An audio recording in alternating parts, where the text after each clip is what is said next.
साईं वज़ू खां बग़ैर नमाज़ जनाज़ा अदा थी वेंदी या न? वज़ू करण जेतिरो टाइम न हुजे त छा कजे? चाहे नमाज़ जनाज़ा हुजे, चाहे 5 वक्ती नमाज हुजे, सुन्नतूं हुजनि, नवाफ़िल हुजनि, का बि नमाज हुजे, उन जे लाइ वज़ू करणु शर्त आहे।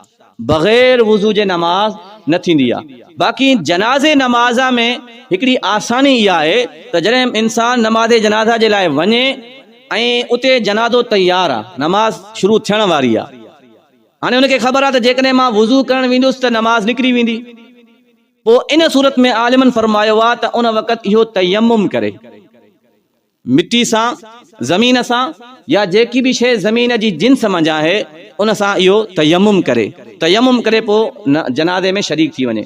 जेकॾहिं तयम्मुम कंदे जनाज़े में शरीक थियो आहे, इमाम साहब 2 तकबीरां चई वियो आहे, बाक़ी 2 रहंदियूं आहिनि, त इहो शख़्स उन जनाज़े में शरीक थी करे 2 तकबीरां जनाज़े सां गॾु चए इमाम साहब सां, ऐं 2 जेकियूं रहिजियूं इहो सलाम न फेरे, 2 जेकियूं रहिजियूं उहे 2 तकबीरां बि पंहिंजूं पूरियूं करे पोइ सलाम फेरे।